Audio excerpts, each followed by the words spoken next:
অৱসাদ হতাশাৰে ভৰা জীৱন এটা কিয় মানুহে পাৰ কৰিবলৈ বাধ্য হয় বাৰু? ভাবি চাইছেনে কেতিয়াবা? কাৰণ তেনেলোকৰ মনৰ অনুভৱ বুজি পোৱা ওচৰত কোনো নাথাকে। সকলোৱে এনেকৈ ভাবে যে সেইজনে হাঁহিয়ে আছে, সেইবাবে নিশ্চয় তেওঁৰ জীৱন ঠিকেই চলি আছে, একো সমস্যা নাই।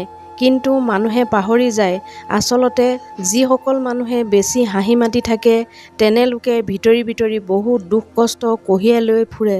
যাক কোনেও অনুভৱ কৰিবলৈ নিবিচাৰে, বুজিবলৈ নিবিচাৰে, তেতিয়াই এজন মানুহে নিজৰ জীৱনৰ লগতে পৰাজিত হৈ নিজকে হত্যা কৰিবলৈ বাধ্য হয়।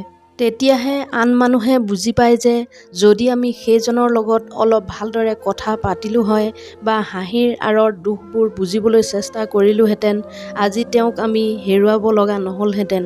কিন্তু কাৰো জীৱিত কালত কাৰো দুখ সুখৰ সমভাগী হ'বলৈ কাৰো সময় নাই, সকলো ব্যস্ত নিজৰ জীৱনক লৈ। আজিকালি বেছিভাগ মানুহে পলাই আঁতৰি যায় যেতিয়া বুজি পায় যে এতিয়া সেইজনৰ দুখৰ কাহিনী শুনি থাকিব লাগিব। আচৰিত সঁচাকৈ, আনৰ দুখৰ কাহিনীবোৰ বেছিভাগ মানুহৰে কামোৰ যেন লাগে। জীৱনটোত সুখ দুখৰ চক্ৰটো চলিয়েই থাকে। কিছু লোক এনেকুৱা থাকে যে ডাঙৰতকৈ ডাঙৰ বিপদকো হাঁহি হাঁহি আঁকোৱালি লয়। আৰু কিছু লোক এনেকুৱা আছে যে এটা সৰু বিপদ বা আঘাততেই ভাগি পৰে, গোটেই জীৱন সেইটো দুখৰ পৰা মুক্ত হ'ব নোৱাৰে। সদায় সেই দুখবোৰক বুকুৰ মাজত লৈ ঘূৰি ফুৰে, যদিও বাস্তৱ এইটোহে যে যি পাৰ হৈ গ'ল সেইটো আৰু ঘূৰাই আনিব নোৱাৰি। তাক লৈ চিন্তা ভাৱনা কৰি থাকিলেও একো কৰিব নোৱাৰি। হৈ যোৱা ঘটনা এটাক আৰু একো শুদ্ধ বা ঠিক কৰিব নোৱাৰি। কিন্তু এইটো নিশ্চয়কৈ কৰিব পাৰি যে সেই ঘটনাক পাহৰি আপোনাৰ জীৱনটোক এক নতুন মাত্ৰা দিব পাৰি। যাৰ ওচৰত টকা নাই তেওঁলোকে ভাবে টকা যদি থাকিলেহেঁতেন গোটেই সমস্যাবোৰ শেষ হৈ গ'লহেঁতেন। কিন্তু এইটো নহয়, টকাৰে মানুহৰ মনৰ দুখ কম কৰিব নোৱাৰে। টকাৰে মাত্ৰ প্ৰয়োজন পূৰণ কৰিব পাৰে। দুখ দূৰ কৰাৰ একমাত্ৰ উপায় হ'ল প্ৰেম।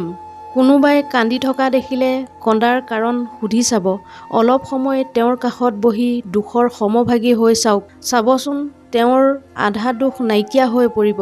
প্ৰেম সদায় টকাতকৈ বহু ওপৰত।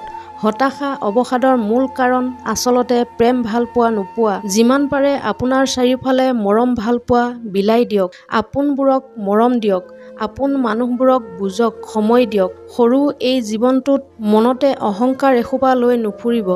যিসকল মানুহ অকলে থাকে সেইসকলক আনে ক'ব পাৰে অহংকাৰী, স্বাৰ্থপৰ বুলি। কিন্তু দৰাচলতে সেয়া এক ভুল ধাৰণাহে। অকলে থকা মানুহবোৰে সকলো কাম বা সকলো সময়ৰ প্ৰত্যাহ্বানৰ লগত অকলেই মোকাবিলা কৰিব পৰাকৈ আত্মবিশ্বাস ৰাখে।